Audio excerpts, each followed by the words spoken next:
Open the Door, an original short story by Alena Abrosimova, narrated, co-edited, and co-produced by Abigail Lambert. I was staring into the dark depth of my mailbox to make sure that no spiders were hiding in the brochures when I heard his voice behind me. "Hi, Maria. How are you going?" He said. Startled, I straightened up, let go of the mailbox door, and flinched when it shut with a loud bang. "Good," I said. "Fine, yourself?" That's what usually happens when we run into each other. We make small talk. We both whinge about long hours and stress at work. We ask each other about plans for the weekend, even though I will probably hear him doing whatever he is going to do at home anyways, his apartment being directly above mine, one level up. At times we joke about that. It's mostly him and his friends playing poker that I hear. I haven't heard any girls yet, which fills me with hope. I remembered the longest conversation we had ever had, not long after I moved in. I was carrying a box full of junk I didn't have the heart to get rid of, old postcards and notebooks and other trinkets of some sentimental value, and thinking how tired I was of moving. He was unlocking the front door and turned when he heard my steps. "Hi," he said. "I'm Chris. Are you new here? I haven't seen you here before." He was tall and blonde, and he looked comfortable in his suit, smiling, looking at me from under his palm, protecting his eyes from the glare of the afternoon sun. He asked questions and seemed genuinely interested in everything about me, where I was from, why I moved, and whether I felt lonely in the new city. He made me feel interesting, charming, and smooth. Normally there is nothing smooth about me. I wear flat, sensible shoes and uninteresting clothes. My hair is always a mess, and I get embarrassed easily. "Well, if you ever feel lonely, just knock on the ceiling with a broom, and I'll come right over," he said, and we laughed. If only he knew how many times I was tempted to do that, and I don't even have a broom. I would jump and knock on the ceiling with my fist if I dared. That night, Chris was in a hurry. Top Gear was about to start in a few minutes, so he said goodbye and ran up the stairs. I took the brochures and 2 bills out of the mailbox and headed inside too. At least I didn't have to climb the stairs to get to my place. I went to bed early and thought of him before falling asleep. I imagined him knocking on my door, slipping into my bed and taking me into his arms. A god from ancient Greece with golden hair and a body of an athlete, visiting a mortal woman. I woke up with a start. Someone was buzzing at the door. I glanced at the clock. It was about 2:15 in the morning. My heart was beating violently, echoing in my ears. It's probably nothing, I told myself. Drunken kids ringing random apartments, they'll go away. The ringing stopped. I held my breath. Half a minute passed, and then the buzzer started going off again. I stumbled out of bed and turned the light on. I looked in the mirror on the wall opposite my bed while putting my robe on. My face looked pale and tense. I went to the door, pressed the button on the buzzer, and listened, leaning on the wall. There was no sound for a while, and then someone started banging on the outside door, loud, demanding noise. I closed my eyes, my mouth dry, my breathing shallow, my memories overwhelming me. I was about 14 when it happened. My father didn't come home and didn't call all night, and Mum was sick with anxiety, overshadowed by suspicion. Early in the morning, Dad came home, struggling with his keys for what seemed to be ages. He had to hold on to the wall for support. Mum took one glance at his relaxed face, his meaningless, intoxicated smile, and didn't say anything. Just put her shoes on and left.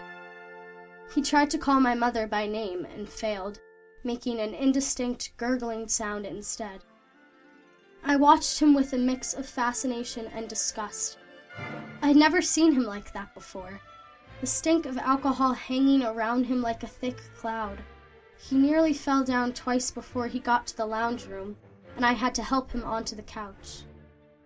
A few minutes passed, and then the doorbell rang, and almost instantly someone started banging on the door. I could hear 2 people talking outside, and then one of them yelled, "Open the door!" "Who's there?" I asked, my voice trembling. Open the door. We need to talk to your father. He can't talk right now, I said, and it was true. They started banging on the door again, shouting, Open up now. Your father owes us money. I ran into the lounge room and started shaking Dad. Wake up, Dad! There are people at the door who want to talk to you. Dad! He opened his eyes, staring at me blankly. He didn't seem to understand what I was saying. I shook him. Dad, what am I supposed to do? Dad! He closed his eyes. I grabbed a cordless phone off the station and rushed back to the door. If you don't go away, I'll call the police, I screamed. They stopped banging for a moment and then started again. Open up. We need your father who owes us money. I pressed a button on the phone. I hoped they could hear the beeping sound the phone made. I thought I would pretend to talk to the police, but it would be hard for me to sound convincing. My thoughts were all jumbled. What if Dad really owed them money? What if he was really at fault and they were just trying to get what was theirs? Anger came in like a wave washing over me. Why do I have to deal with this? I'm just a kid. My terror was much stronger, though. It clutched my heart with its icy fingers and wouldn't let go. The strangers at the door were still banging on it. Listen, sweetie, we won't hurt your dad. He just needs to give us our money. They shouted. I went back to the room and started shaking my father. No compassion left in me. I slapped him and yelled at him. I made him get up and somehow got him to the hall. And then I opened the door. They dragged him outside and I was watching them through the entrance as he was taking notes out of his wallet and handing them to the two strangers, staggering on unsteady legs. They took all his money and left. When Mom came home and found out what happened, she said, "You shouldn't have opened the door. What if they hurt him or even killed him?" I didn't reply. I had nightmares that night and many nights after that. We never talked about it with my parents, but I thought I could see it in their eyes. Sometimes they knew now that I was a traitor, someone who would open the door to people threatening my family. Sudden silence pushed me out of my memories and back to reality. Whoever was at the outside door stopped banging on it and buzzing my apartment. I pushed the button again, and I thought I could hear someone weeping. What if the person outside needed help? I hesitated for a split second, and then decided that I wouldn't fall for it. I wouldn't buzz them in. I wouldn't open the door.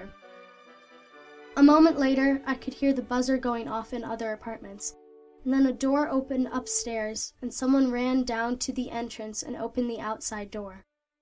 What happened? A male voice said, and I almost jumped. It was Chris. I opened my door a crack and peeked out.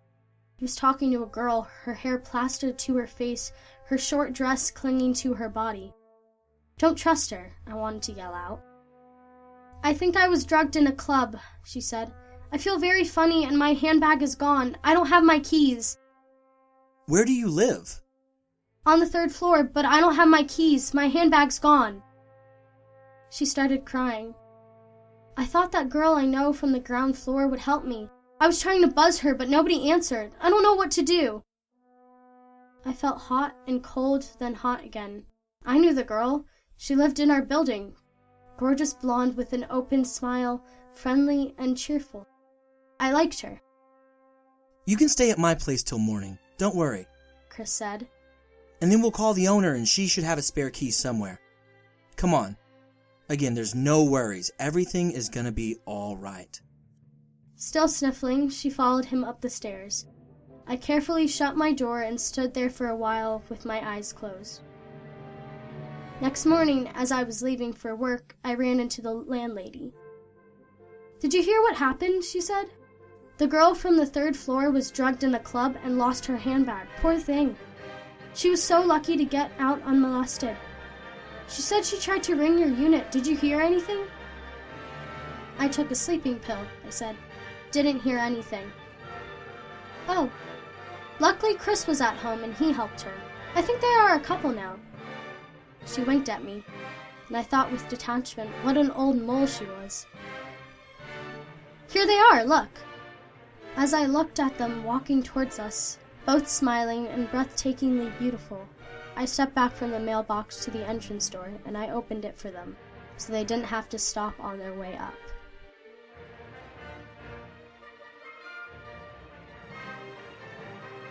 Thank you for listening to Open the Door, written by Alena Abrosimova and narrated, co-edited, and co-produced by Abigail Lambert. Alena Abrosimova is originally from Tomsk, Russia. Think Siberia, not to be confused with Serbia, but currently resides in Sydney, Australia. She sails as much as she can, though she is often interrupted by a pesky full-time job. When not sailing or working, she enjoys writing, reading, learning new things, especially all things impractical, and getting to know people, especially positive people who share her unending curiosity about our world. You can see more from Miss Abrosimova at her blog Sales and Commas, found at salesandcommas.wordpress.com. Abigail Lambert is a student, a singer, a dancer, a Gemini, and an all-around artiste. She's lived in Connecticut, New Jersey, Pennsylvania, and currently lives in the wilds of Northwest Massachusetts. When high school isn't keeping her busy, Miss Lambert enjoys passing her time in the company of Netflix and spending time with her family and friends. Prose plans on featuring Miss Lambert on at least one more story. If I can convince her to continue pursuing voice acting, narration, and sound editing, we'll see her popping up even more often. And that would be a win for us all. The track behind this story comes from Muse Open at museopen.org. Muse Open is a 501c3 nonprofit focused on increasing access to music by creating free resources and educational materials. They provide recordings, sheet music, and textbooks to the public for free without any copyright restrictions. The title of the piece is Russian Easter Festival Overture Opus 36, was composed by Nikolai Rimsky-Korsakov, and was performed by the Muse Open Symphony. The piece is being used under a public domain Mark 1.0 license. Abigail and I sincerely hope you've enjoyed this first little foray into dual narration and production, and we can't tell you how much we appreciate your patience as we learn together. Miss Lambert will be back again on a track next week. For now, we'll move along to a story by our beloved guest author, Nicholas B. Morris.